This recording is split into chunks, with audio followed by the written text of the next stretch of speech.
This meeting is accessible to people with disabilities. Microphones or telephones will be used by all speakers. Large print materials are available upon advance request. If you would like either of these accommodations, please contact Mary Waldron at 508-583-1833. The notice of non-discrimination rights and protections to beneficiaries with regard to the federal Title VI non-discrimination protections in the state non-discrimination protections is posted in this meeting room and is available on the Old Colony Planning Council website. Please contact Mary Waldron at 508-583-1833 for more information. And thank you all. Okay, I would like to move on to item number 2, which is public comments. All righty. Hearing none, I'm going to move on to item number 3, which is minutes of April 6, 2023. And I'll be taking a roll call on that vote. So do I have a motion for the minutes of April 6th? So moved. Second that motion? I'll second it. All in favor? Roll call? Aye. Oh, I'm sorry, Town of Abington. Town of Avon. Bridgewater. Shane O'Brien, and yes. Thanks, Shane. Brockton. Kamaya, and yes, Kamaya Parkin, excuse me. Thank you. Bridgewater. I'm sorry, East Bridgewater. Duxbury. Easton. Easton's here. Thank you. Halifax. Hanover. Hanson. Yes, Hanson. Thank you, Don. Kingston. Pembroke. We need our DPW, right? Becky, you'll be fine. Okay, yeah, then yes. Thank you. Plymouth. Plimpton. Stoughton. West Bridgewater. Whitman. Yes. Thank you. And Brockton Area Transit. Yes. Thank you. And MassDOT District 5. Yes. Okay, thank you. Thank you very much. I'm going to move on to item number 4, which is communications, and that would be Sean. Yes, thank you, Madam Chair, for the welcome. communications packet this month. First item is an announcement for MassDOT's annual Community Transit Grant Program, which provides grants to transit authorities, municipalities, councils on aging, and nonprofits for projects that expand mobility for older adults and people with disabilities. This year's application period opens May 8th. Please email Rachel Fichtenbaum to sign up for application training tomorrow or this coming Monday. The next item is promoting resilient operations for transformative, efficient, and cost-saving transportation program, Protect for short. It is this is an announcement from the Federal Highway Administration announcing the availability of $848 million in competitive grant funding. Applications must be submitted electronically by Friday, August 18th. For more information on the Protect grant program, please click on the hyperlink in the staff report. The next item is Bike with Bat Day. It will be held Wednesday, May 17th, as OCPC is celebrating Bike Month, both Old Colony Bike Month as well as Bay State Bike Month. We will be hosting our annual event at the Bat Center, now called Bike with Bat Day. It will be held from 8 to 10 a.m. right outside the Bat Center, facing the police station. And here is the flyer for the event. We will have refreshments to be served at the Bat Center from Lady C&J Cafe. And that is communications. I love your flyer. Nice work. Thank you. Any questions for Sean? All righty, hearing none, I'm going to move on to item number 5. Reports, and the first one is the Brockton Area Transit Authority, and I think that could be Glenn. Thank you, Madam Chair. Great You're welcome. flyer, Sean. I do love that. Thank you. That was our senior executive assistant, Megan Fournier, who designed that. Kudos, Megan. Yes. That's an all-star. I will pass on those words to her. Oh, thank you. Okay, I have some great updates this morning from BAT. We're happy to report that March was our best ridership month since the start of the pandemic. So good news all around there. Our Rockland microtransit service, our ridership has exceeded our previous Flex Ride service ridership. So excited to report that as well. BAT submitted 2 grant applications earlier this, no, it is now May, Glenn. We submitted 2 grant applications in the month of April to the Federal Transit Administration, both for their low-no emissions program and also bus and bus facilities program. And these applications support our aggressive capital planning efforts for the incorporation of zero emission vehicles into our fleet. So our thanks to our supporters, many of whom are on this call, and also to OCPC and their staff for helping us with our application, particularly with GIS and mapping tools. So thanks again. I also just wanted to note that today begins BAT's public comment period for our Title VI plan, who Sean Bailey and OCPC transportation planning staff are helping us with. They are also, they're completing the plan on our behalf, but also hosting on the OCPC website the draft reports. So I'll put a link in the chat box for those of you who might be interested in reviewing that or have a comment for us. And that's my report this morning. And if I may follow up on that, Glenn, I'm working on adding in the appendices that was sent over, and I will have a updated draft uploaded later today. Thanks so much. You're welcome. Again, today's the first day, so. Yes. But I encourage everybody to take a look and comment if they're able. Thank you, Glenn and Sean. Any Thanks. questions for Glenn? I have a question. The Rockland route, will that possibly become a permanent route, Glenn? So we, it is not temporary. So we've been providing Lifeline service in the town of Rockland for some time. Good. In terms of like Flex Ride. So we, we're using microtransit as a tool to, I think, expand that service throughout the town. I don't see that going away, but it is supported financially by a community transit grant. And so, again, it is Lifeline service for us. I don't see it going away, but again, it's supported by a competitive grant financially. So. Okay, thank you. Yes, thanks. I do see that bus around, living near that area. Good. We're putting wraps on the other 2 vehicles that are dedicated to that microtransit service. We've got good feedback on our first bus Good. wrap. It's like a driving billboard in a way for the service. So we're Great. excited about that flex, and everything seems to be going well there. That's awesome. That's great. Great. Thank you so much for the information. Thanks. Any other comments or questions for Glenn? All righty, hearing none, I'm going to move on to item B, which is the Greater Attleboro Taunton Regional Transit Authority, GATRA, and that would be Sean. I will make this very short and sweet. I have no update. All righty.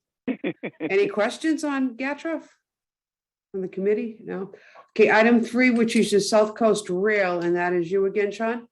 Yes, thank you, Madam Chair. As everybody knows, South Coast Rail is still in the construction phase. They are hoping to have phase one completed by the end of the year.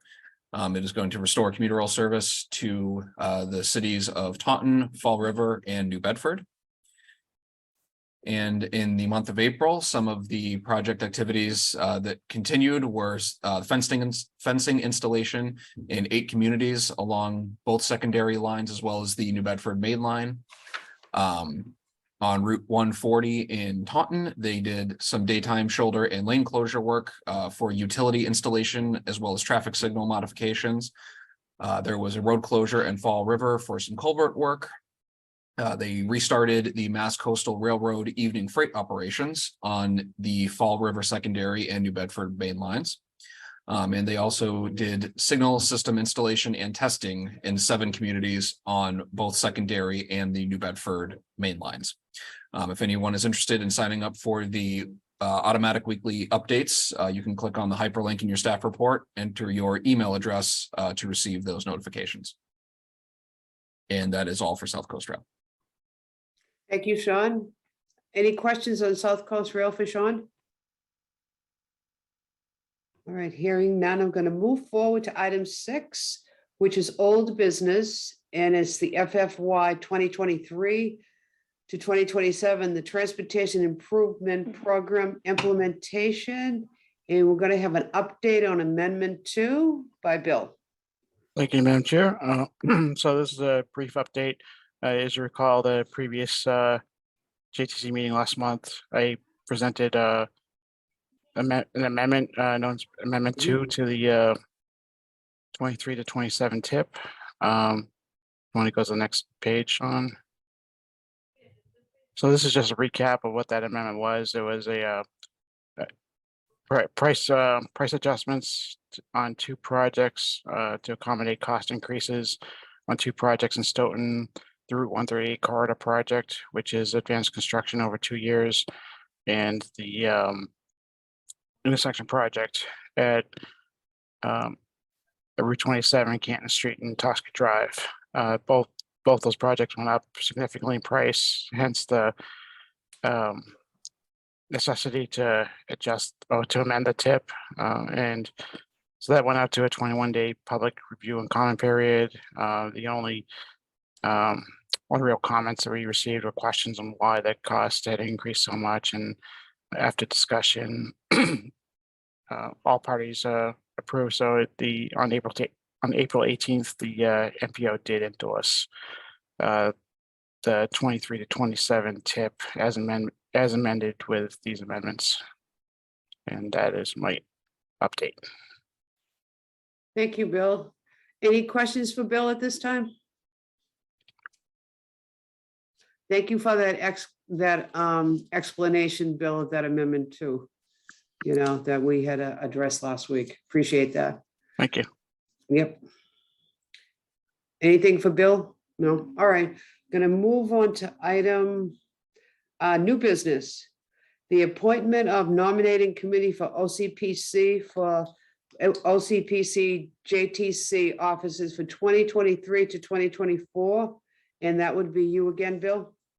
Yes, ma'am. So it's that time of year again, where we're coming to the end of our year and getting ready to move into the next one, and hence we need our annual election for officers. So if you recall in the past, what we've done is we've called on at least 3 volunteers to serve as a nominating committee to nominate a chairperson and a vice chairperson for this committee. And typically it's a very easy process. I can be following this meeting, whoever volunteers, I can be in contact with that committee. But usually, just in the past, the committee's chosen to take 10 minutes before this meeting to meet and discuss their nominations. Noreen and Dan have done an amazing job over the last few years being chair and vice chair, and we're very grateful for their community service to this committee. And so at this time, I'd look for at least 3 volunteers. If we have more than 3, awesome, but 3 volunteers to serve on this committee. If I could just add to that, I spoke with Dan yesterday, and, if the committee wants, both of us are still willing to move forward as the chair and the vice chair. Thank you.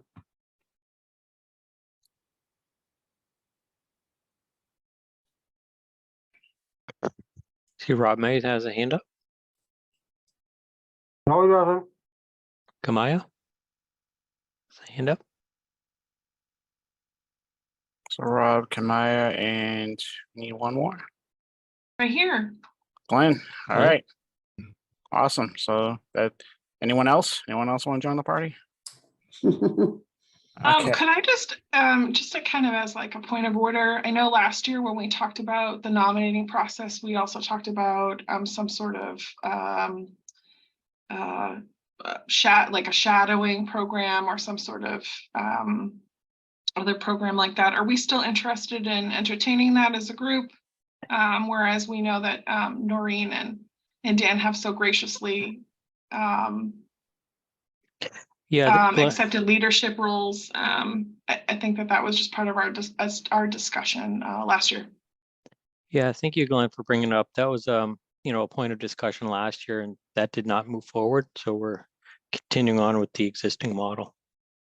Okay, thanks. All right, thank you. All right, so I'll be in contact with y'all. Yeah, kind of like I said, it's a fairly simple process. Usually just, meet 10 minutes early before this meeting. But so I'll be in contact. Okay, thank you, Bill. I'm going to move on to item B under new business, which would be the draft of the FFY 2023 to 2027, the Transportation Improvement Program Amendment number 3. And that would be, Bill will be explaining the 21-day public review and comment period. Yes, ma'am. Thank you.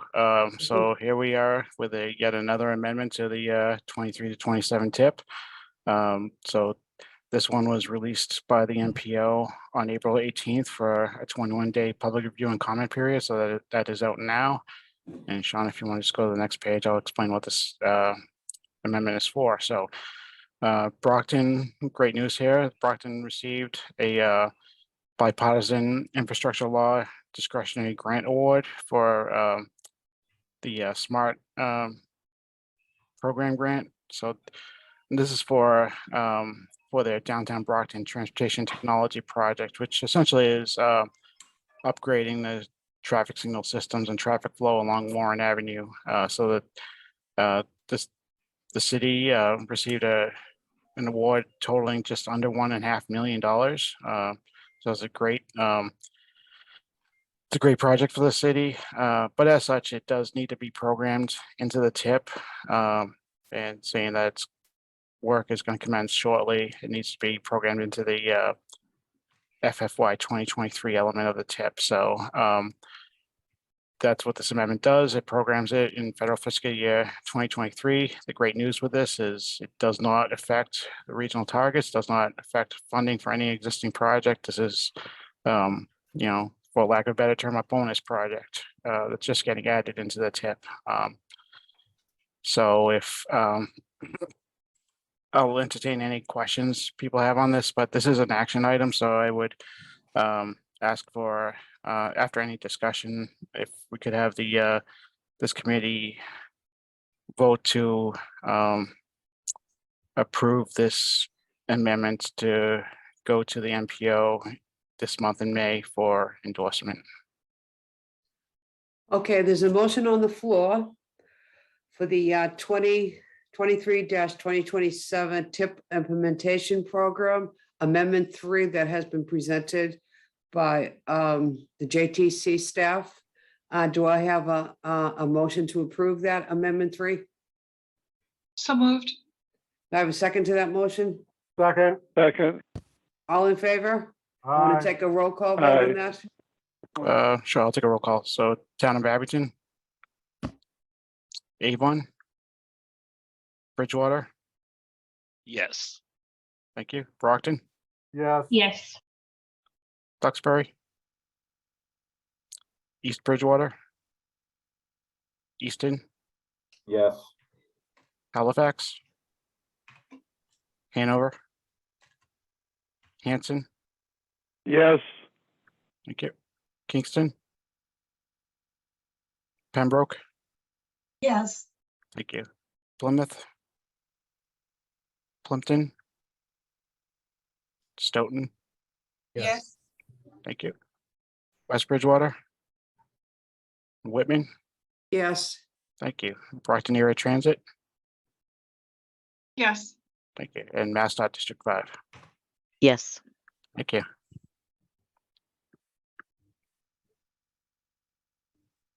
all right. Any questions or comments? Thank you so much, Bill, for all your hard work on that.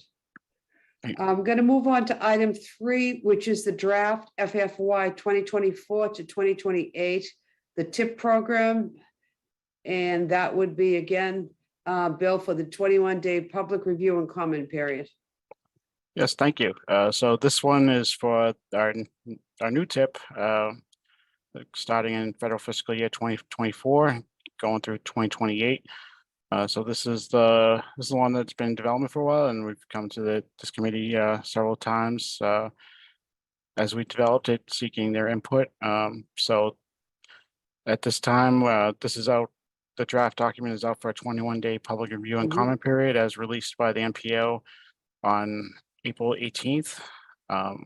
So this will be, and I'll run through what this tip includes, but you can see over here, in total, it's about $173 million in bridge and roadway projects in the region, and 26 million in transit projects. So there's a lot of great stuff in this tip. And so Sean, if you want to go to the next page, start just highlighting what's in this tip. So in federal fiscal year 2024, we have intersection improvements at Route 123, Carey Street and Lyman Street in Brockton.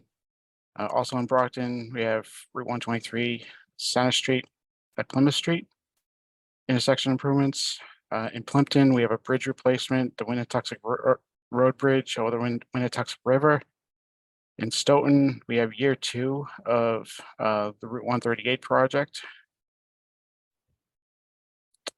Then on to 2025, we have Brockton intersection improvements at Carey, Lyman, and Grove Street. I'm sorry, at Lyman, Grove, and Summer Street. Easton, we have Route 138 corridor between Union Street and Elm Street, and that includes reconstruction of the Route 138 at Elm Street intersection. In federal fiscal year 2026, in Abington, we have an intersection project at Hancock Street and Chestnut Street. In Avon, we have intersection improvements at Route 28 at Spring Street and Harrison Boulevard.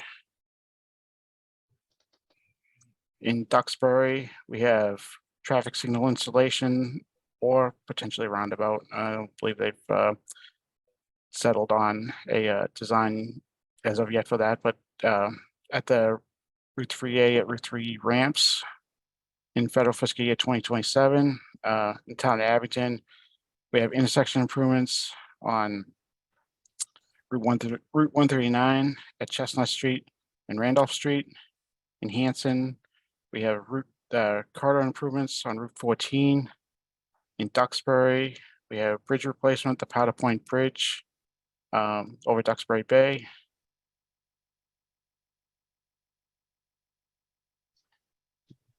Next page. In Kingston, actually, did we skip a page?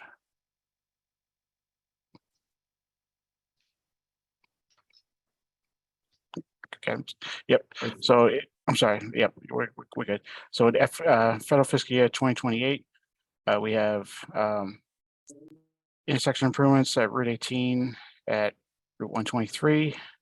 In Brockton, we have intersection improvements at Route 123 at Pearl Street and Stonehill Street. In Duxbury, we have year 2 of that Powder Point Bridge replacement. That's in multiple years of advanced construction. Next page. In Kingston, we have bridge replacement, Smith Lane over Route 3.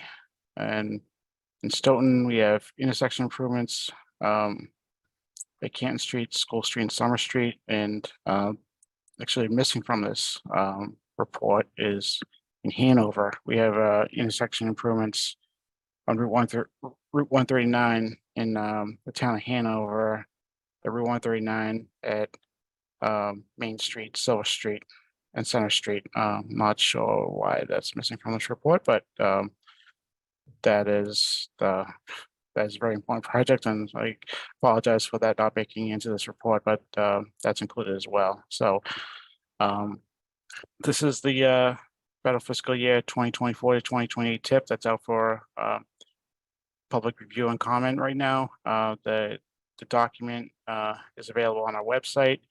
It's also available, printed hard copies are available upon request.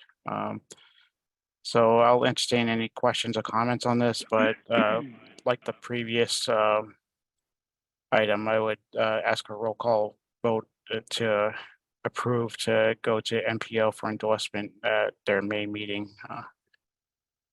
I'd like to put that motion on the floor for the FFY 2024-2028 Transportation Improvement Program. Do I have a second to that motion? Second. And all in favor, and I'm gonna have a roll call on this too, Bill? Yes, ma'am. Abington, Yes. Avon, Bridgewater, Yes. Brockton, Yes. Duxbury, East Bridgewater, Easton, Yes. Halifax, Hanover, Hanson, Yes. Kingston, Pembroke, Yes. Plymouth, Plimpton, Stoughton, Yes. West Bridgewater, Whitman, Yes. Brockton Area Transit. Yes. Thank you. And MassDOT District 5. Yes. Thank you. Motion carries. Thank you so much, Bill. Thank you. Appreciate it. And I'm gonna go on to item 7D, which is the Bay State Bike Month, May 2023, and that would be Sean. Yes, thank you, Madam Chair.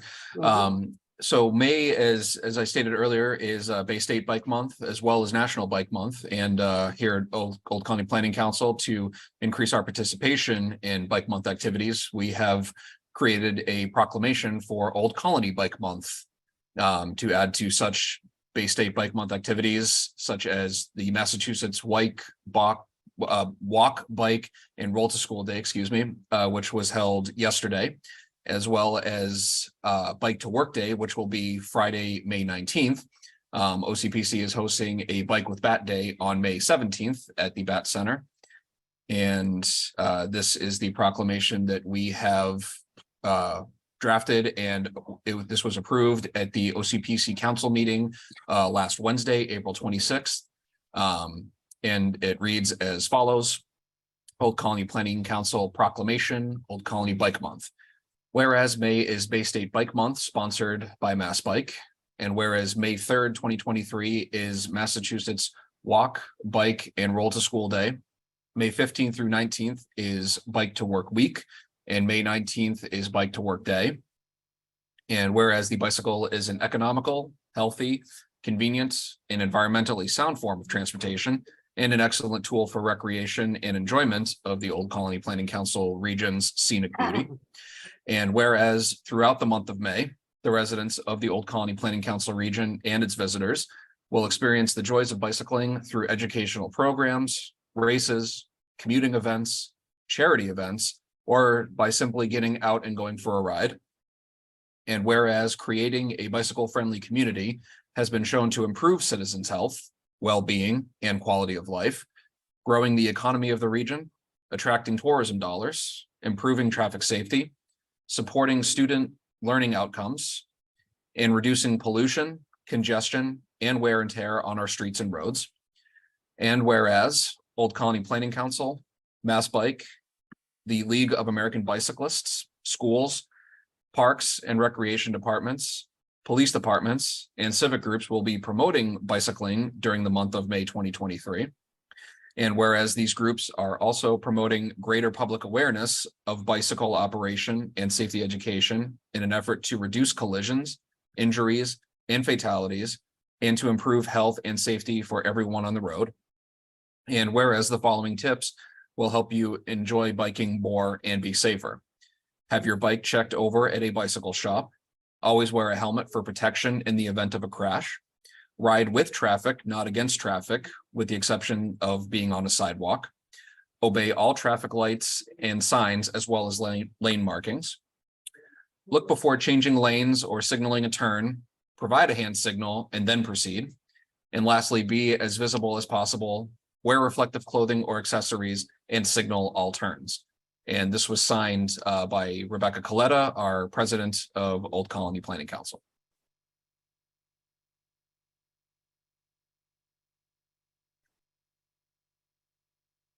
Thank you so much. Wonderful document. Thank you. Good job, everyone.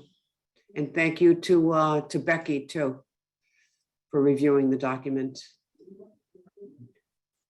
Any comments or questions on that? All righty. So I'm going to go on to item number 7E, which is the vision for 2050 long-range transportation plan. And this will be a development update, and that would be Bill. Yes, ma'am. Thank you. Just a couple things, an update on this plan. So the plan is getting to the final stretch of development as we look to release a draft plan later this spring. We're currently actively engaged in the public outreach engagement process now. We had a couple of great events recently. We had an information table at Bridgewater State University, the Earth Day event, which was on April 21st. And we thank Bridgewater State University for hosting us at that event. And then last week, April 25th and 26th, we had an event over 2 days at the Brockton Area Transit Intermodal Center, where we set up in the intermodal center and engaged with commuters and sought their input on the transportation system and what they saw as their needs over the span of this plan. So that was a great event, and thank you Brockton Area Transit for hosting us there. We continue to wait on the release of socioeconomic data projections. So that'd be the population, housing, and economic projections for the region through 2050. That product is delayed. We had expected it by now, but that's still waiting on that and should be available very shortly. And that's an important piece because that then goes into our travel demand model, which supports the scenario planning in this plan. So we're waiting on that. Other than that, like I said, the outreach process continues, finalizing development of the chapters, finalizing needs assessment of the region to keep the system in a state of good repair. So all that good work is continuing to go on, and that's my update. If anyone has any questions, I'm happy to try to answer them. Yes, I had a question, Bill. The performing the paving conditions assessment. Yep. I know we talk about this probably just about every year. That criteria, would that be something that will be in the report itself, how they determine excellent conditions, medium conditions, whatever it is? I know we've talked about this before. Will that be right in the report? How Yep. that, Yeah, so the highway chapter of the plan, Ray's always done a great job talking about what goes into that process and how payment is evaluated and which criteria are evaluated, how ultimately a score is achieved. At what point in time would you be doing that? Because that's a big job. You know, That's- yeah. evaluating the it's- eligible roadways. Yeah, it's been ongoing. It's actually nearing completion. okay. Yeah, so it is indeed a big job. Takes It is, yeah, right. it takes several months. Obviously, as you know, we're fairly small staff here, so Right. but so it's the guys have been going out of it doing the pavement surveys, Mhm. and so that's nearing completion. So yeah, it's been an ongoing process. Okay, great. Mhm. I mean, that's a big job, a really Oh, big yeah. job. Yeah, it's huge. Yeah. Yeah. Comments or questions for Bill? I have a quick question. It's Becky Coletta. Mhm. How frequently do we do the pavement conditions assessment? Like, what is the last one that's on file right now? So the last complete one is so in every cycle of this plan development, we have a complete new set. So the last complete set would be 4 years ago, in 2020. Okay, thanks. I was also wondering, because I think towns kind of get confused on having something like this in a long-range plan and individual road inventories of an entire town, all of their roads. And I'm wondering if towns, they really benefit from that, having something like that done. Are towns still doing road inventories, or is it as needed? They go out and, I know they use, the chapter 90 fundings, but are road inventories still required, or are they not required? Are towns doing those? Because I know in my own town, roads that aren't, say, like federal aid eligible roadways are not state routes, just regular streets. I think that would be helpful to towns if they knew that there was some sort of funding somewhere to do that on their regular streets. Is that happening, Bill, in towns? Because I know you would know more than I would about that. Yeah, it's a town by town basis. I see that Greg and John both have their hands up. They might have more insight on this. Mhm. I think Greg's at the top of my list. I'll Okay, call him on. I'll Greg. call on him first. Okay, Thank you, Bill. Thank you, Madam Chair. Easton, we do our road inventory surveys every 5 years for all the roads in Us too. town okay, that we own. Regardless of, and that's just a metric that we use to make sure that we're meeting the standards that we need to keep our road at our targeted road repair. So much happens over a 5-year period between trench work and settlement and the weather. It's the only way to do it. We can estimate where the roads are, but we need to keep an eye on it. Mhm. And I would recommend that everybody do it, but I understand that there's financial constraints from time to time, and how you use those numbers. It's really up to the individual community, but it's really a report card on how we're doing with our paving and our roadway, our annual pavement management plan. And that's how we use it. So Easton does it every 5 years. Greg, do you have a consultant that comes in and does that for you? Yes, so there are several Yeah. consultants that do it. We're currently under contract with Beta Engineering to come in and they come in and they assess the roads. It takes about a week. They drive everything. They have a couple of different ways they can do it. And they give each road segment from Okay, Main Street, from First Street to Second Street has a rating of this number. And then they give every road a score, and they give a recommendation for what kind of treatment you're going to use on their pavement. There's a pavement curve index that tells you at this level you need to do this, and you can do pennies on the dollar now, or you can spend Right. $50 a square yard to do complete reconstruction later. Mhm. And it's just another way to handle your pavement management in your town. You know, good planning to keep up, you know, like you say with the pavement management. We project, it helps us because we can project 3 years out for budgetary reasons, what roads we can get to. Uh-huh. You know, if we have to do water mains or sewers ahead of time, hey, we're gonna pave that road in 2 or 3 years. But we know that the mains under there, the water mains are from 1910, they need to be replaced. Let's get a contract out to replace the water mains ahead of time, et cetera, et cetera. It's just, you know, one way of being on top of stuff. Thank you. John is next. Bill? Yep. Mhm. Thank you, Madam Chair. Yes, we do something similar to Easton, where we grade the roads probably every 3 years. We don't go quite as extensive as Easton does, but we try to grade them every few years, just to help us with the better understand where to use our Chapter 90 funds. As we all know, they're limited, and this just allows us to know where to put those funds. Mhm. We do it in-house. We don't use a contractor. Okay. Thank you. And then we put it on the town's websites for the residents to see. They seem to like it. As an Abington resident, I can vouch that they do a great job. Yeah. Thank you, Bill. And Becky? So in Pembroke, we've been having a lot of complaints about our roads, and over the last few years, we've done a roadway plan that has come in and done what Easton has done in terms of actually having the consultant drives every road and gives a report on every road's condition.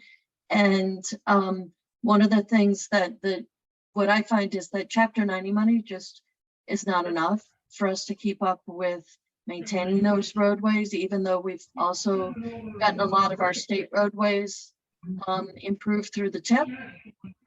And so we've kind of made an internal decision that we are going to match or increase whatever Chapter 90 gives us to make sure that we're funding $1 million a year between Chapter 90 and our local funding to start to bring our roadways up to snuff in town. And I know that I sort of encourage other towns to look at whether or not Chapter 90 is really enough to stay on top of this, because I think in Pembroke, we'd let it get behind. Right. And now the cost of fixing roads as they get worse is a lot higher than if we've done more maintenance along the way. Absolutely. I think all towns are in that same position, but to put money aside to match that, that's good planning, excellent planning, you know, to try to kind of catch up to what's going on out there. Thank you for sharing that. Oh.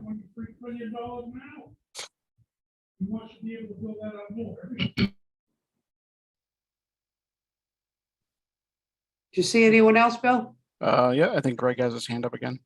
Okay, Greg? Sorry, just to follow up Oh, on that last comment, Chapter 90 funding has been level funded for the last 11 years. So Mm, while the state does provide $200 million in aid annually, it's, you know, with recent increases in prices across the board, we can do about half as much as we could 11 years ago. Right. It's just simply not enough. We have documents showing that Chapter 90 money just isn't sufficient to maintain our roads at our current service level. Actually, even if we just use Chapter 90 money, our roads are going to get steadily worse. So that's something that we need to, you know, petition our lawmakers and our legislators and our senators and our representatives saying we need more Chapter 90 money. Now, not everybody spends their chapter money. They save it for bigger projects. I understand that. But this is a problem that's not, you know, if you don't fix it today, it's just going to be twice as expensive tomorrow, as we're seeing, because, you know, you never know, you know, how much things are going to cost. We just know what it costs right now. right. You know, the cost isn't going down, that's for sure.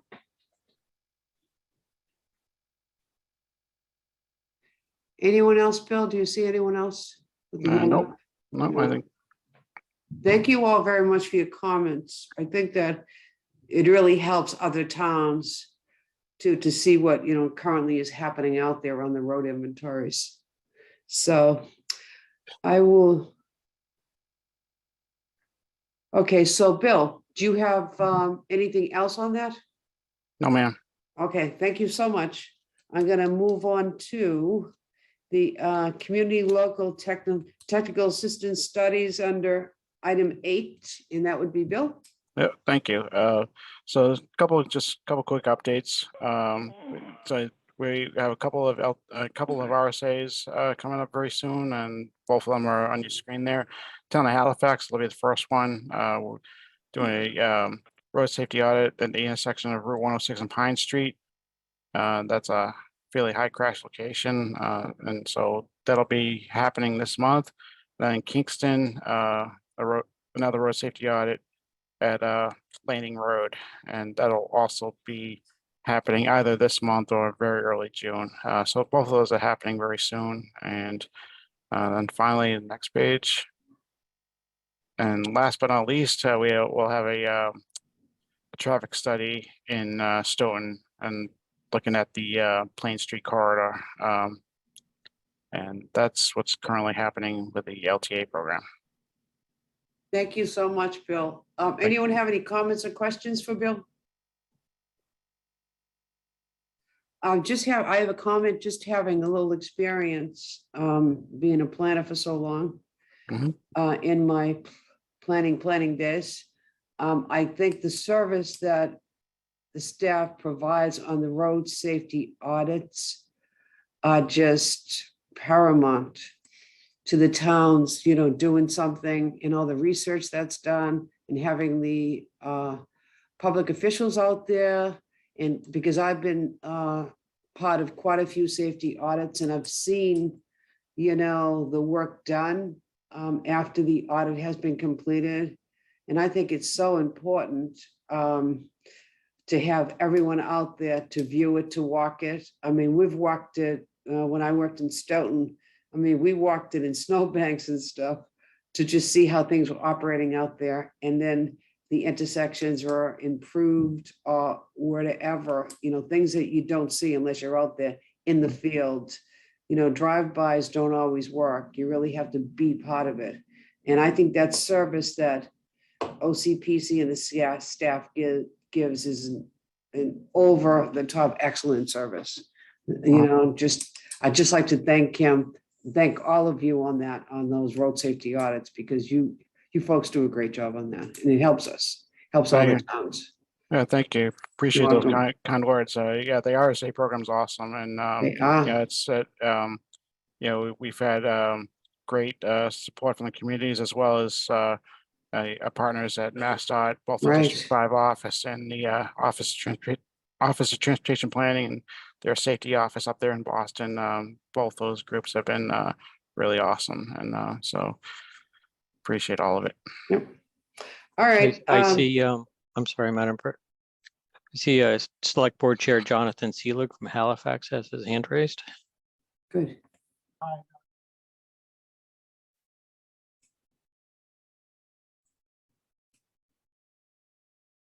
Chair, we can't hear you. Can you hear me now? Very faintly. Yeah, I think my computer's having some issues. I'll Oh, have to that's yell. perfect. Thank you. Okay, Oh. all right. I just wanted to echo what Noreen was saying, that it's early in the process, but I'm really impressed at my first RSA. You guys have been fantastic to work with, and I really appreciate all the insights you guys have and all the work you've been doing on this. So kudos to you guys for a very impressive process. Thank you.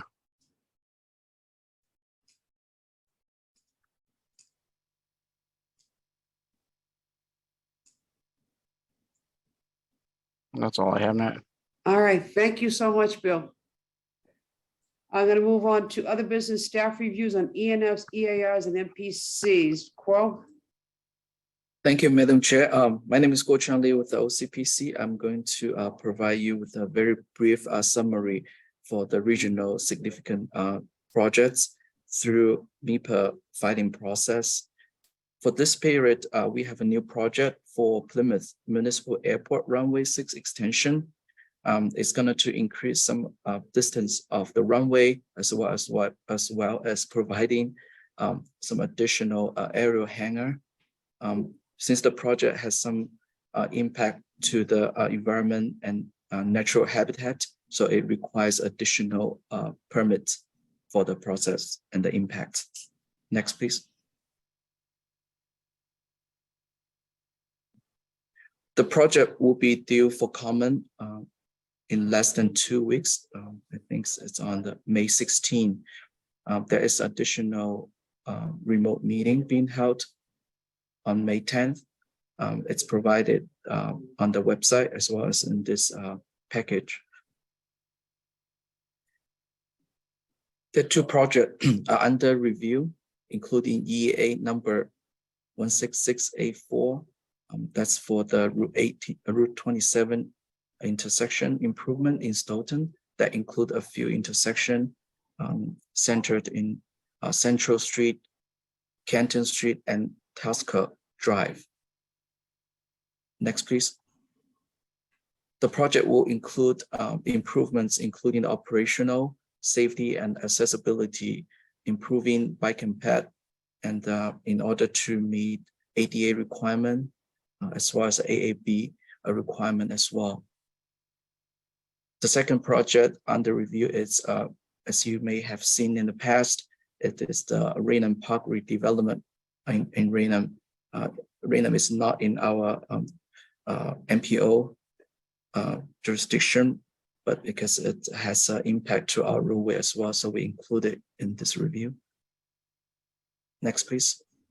This certificate being issued by MEPA office is the project 16665 East Bridgewater Brockton Sewer Extension Project in Brockton and East Bridgewater. And the last one is the public notice, not in our region, but in our neighboring communities. That's the submission of yearly operational plan for multiple municipalities in the region. That's all I have. If you have any question, please let us know. Thank you so much. Any questions or comments?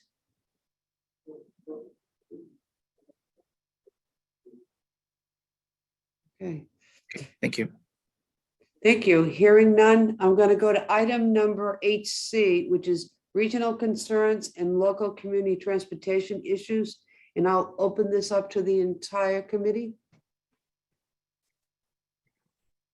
Chair, Bruce? I have a question for John Stone and I have an announcement. John, last night they were putting out barrels at the corner of Lincoln Street and Randolph Street. What's going on? Is the street going to be repaved pretty soon?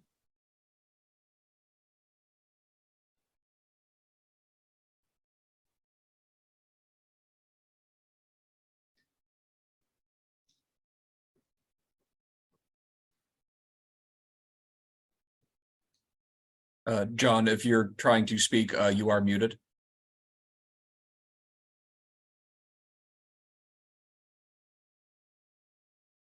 Sorry about that. Yes, the state is paving 139 from Route 18 to the Holbrook line. Okay, that was the question. Thank you, John. No problem.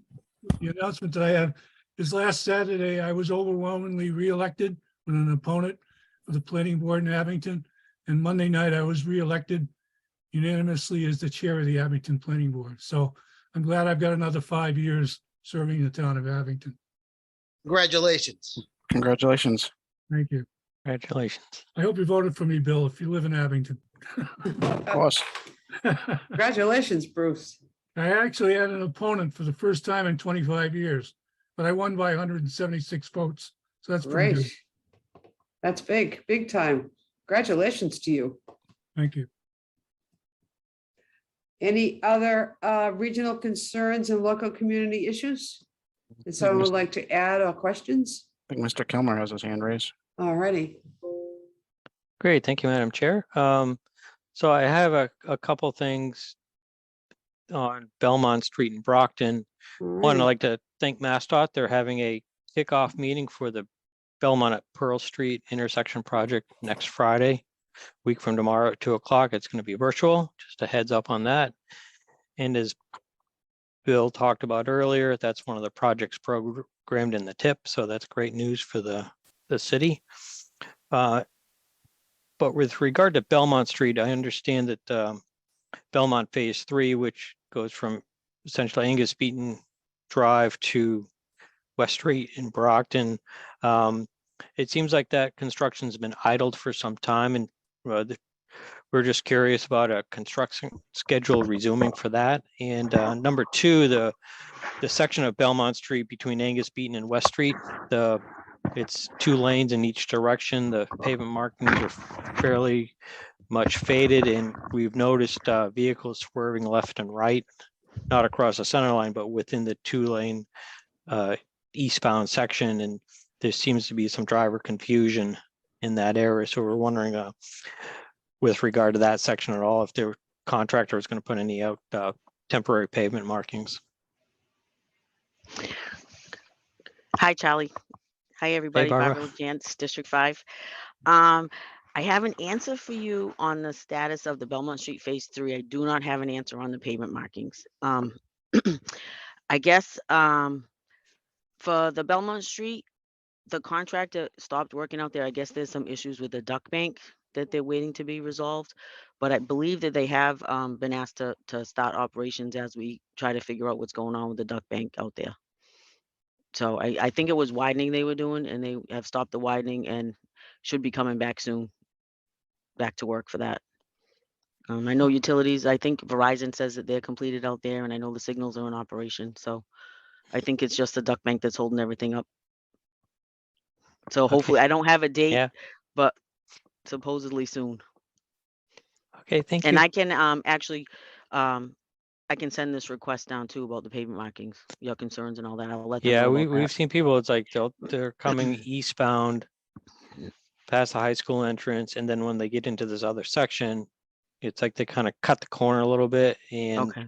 almost like vehicles are jockeying for the same space, even though it's 2 lanes, but it doesn't look like two lanes. Okay. So you'd like to know if there's going to be some kind of temporary markings. Okay, I can look into that. Okay, thank you. Thank you, Barbara. You're very welcome. Any other comments or questions under this item? Hearing none, I'm going to move on to item number 9 and thank everybody for attending the meeting today, as usual. I want a motion on the floor for adjournment. So moved. Second that motion? Second.